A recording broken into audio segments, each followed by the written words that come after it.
I think the first one, work overload, is such an interesting one, isn't it? Particularly at this time of the bottom line, cutting staff. Productivity is a very, trendy word, has been for the last 20, 30, 40 years, always pushing to increase productivity. I think it's true in healthcare, but it's also true in so many other industries. There's a point of diminishing return in terms right. of time spent. I tell people this analogy all the time. A racehorse, the jockey on a racehorse, they have a riding crop or a whip, and they can, whip the horse a little bit and make it go faster. And they might whip it harder and it might go faster still.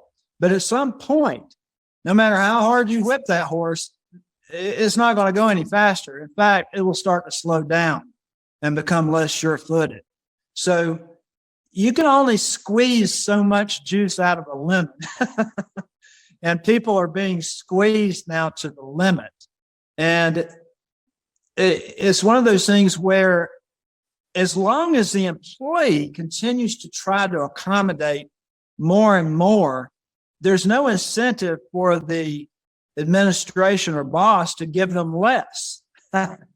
So sooner or later, the system's going to break. I think it's reaching a breaking point even now. And there's going to have to be some sort of paradigm shift away from the way we're doing business and medicine right now. And I know that's going to happen because the current path that we're on is unsustainable. Well, I think this is true of business in general. It's about, do you take a reactive response to problems like stress in the workplace, or are you proactive? What's your experience as you engage with different companies or groups? Are there many people leading the way, showing a proactive approach to this, or is it mainly reactive? I don't know. Again, I'm sort of locked into my industry of healthcare. I can tell you that only 5% of the large healthcare providers in the country have advanced thinking along these lines. 95% do not. Wow. And so it's rare to get a healthcare organization to really stop giving lip service to burnout and start actually doing something about it. Everybody wants to get together and talk about the symptoms, or, everybody agrees it's real. Everybody agrees it's getting worse. Everybody agrees something needs to be done. And then everybody goes home and nothing changes. And or they'll focus on the symptoms.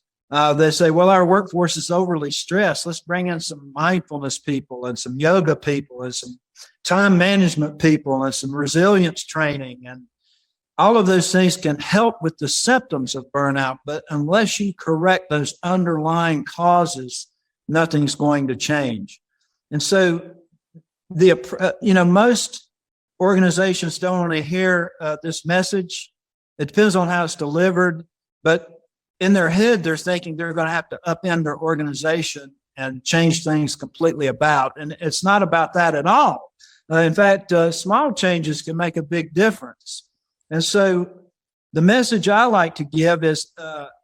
CEO or Miss CEO, how would you like to decrease your turnover? I see your turnovers, somewhere between 5 and 10% a year. How would you like to get that down to 3? How would you like to decrease employee complaints? How would you like to decrease patient complaints? How would you like to decrease medical errors and malpractice claims? Does that sound good to you? And if they bite and say yes, and say, well, we've got a roadmap I can lay out for you that can make needed change in the workplace that will cause all of that to happen. And there are plenty of papers and studies to prove it. Burnout mitigation, elimination, alleviation is not only cost saving, it's income generating. Everything gets better when people are engaged rather than when they're burned out. I want you to say that last bit again. It's not, that rolled off the tongue very well there. That bit, go on. It's not mitigate. Give it to me again. It's burnout mitigation, alleviation, elimination is not only cost saving, it's income generating. And it's simply because an engaged workforce is a better workforce than a burned out. If you just think about it in your head, everybody's pulling on the same rope in the same direction. Everybody feels like they're being treated fairly. Nobody feels like they're overly work overloaded compared to somebody else in the organization. They have some control over their book of business and their day and can make decisions on the fly. They can innovate. They can create. In other words, you've given them a place, a workplace to blossom using their own natural set of talents and abilities and work experience.